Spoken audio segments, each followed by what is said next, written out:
ஓம் மகாசக்தி ஜெய் குரு சக்தி. R Yuvraj ஆண்டிவிட்டாலேருந்து வரேன் சாமி. நான் இதுதான் ஃபர்ஸ்ட் டைம் பேசுறதுக்கு கொடுத்துருக்காங்க மைக்கு. அதாவது என்னன்னாக்கா பகிர்ந்ததுனாக்கா இன்னைக்கு அற்புதமான தரிசனம். எப்பவுமே உண்டு. அற்புதமான தரிசனம் தான் பகவான் கிட்ட, மகாசக்தி கிட்ட எப்பவுமே அற்புதமான தரிசனம் தான். எனக்கு அவ்வளோ சொல்ல தெரியல. ஆனால் அற்புதங்கள் நிறைய நடத்திருக்காங்க. எனக்கு என் வாழ்க்கையில இந்த அளவுக்கு அருமையான நிலையை கொண்டு வந்தது பகவான் தான். பகவான் கிட்ட நாங்கள் அவர் திருவடி நாங்கள் சரணகதடிகள்னாக்கா நாங்கள் இந்த அளவுக்கு இல்லை. அதாவது பார்த்தீங்கன்னாக்கா இந்த என்ன சொல்றது, அப்படியே கண் கலங்குது. சொல்றதுக்கு வார்த்தைகளே இல்லை. பகவானுடைய அற்புதத்தை சொல்ல இந்த யுகமே பத்தாது. அந்த மாதிரி எங்களுக்கு அற்புதம் செஞ்சிருக்காரு பகவான்.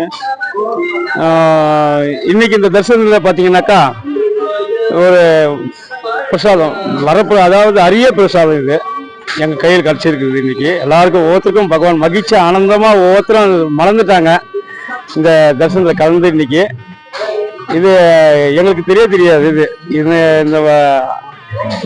இந்த பிரசாதத்தை பற்றி இன்னைக்கு சொல்லி கொடுத்துருக்காங்க.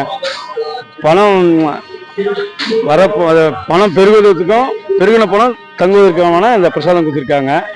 இது நாங்கள் எதிர்பார்க்காத பிரசாதம். பகவான் எப்பவுமே பார்த்தீங்கன்னாக்கா அவரு அற்புதத்தை எப்பவுமே நடத்திட்டே இருப்பாரு. அதுல எது எடுத்துன்னு அற்புதத்தை சொல்லவும் முடியாது. அந்த மாதிரி மிகப்பெரிய அற்புதம் தான் சொல்லுவாங்க. எனக்கு காசு இல்லைங்க சாமி, என்னை வச்சிருங்க. ஏன்னா இந்த பிரசாதம் எனக்கு கிடைச்சதுக்கு நான் எத்தனையோ யுகம் புண்ணியம் பண்ணியிருக்கணும் சாமி. ரொம்ப நன்றி. ஜெய் ஓம் மகாசக்தி ஜெய் குரு சக்தி.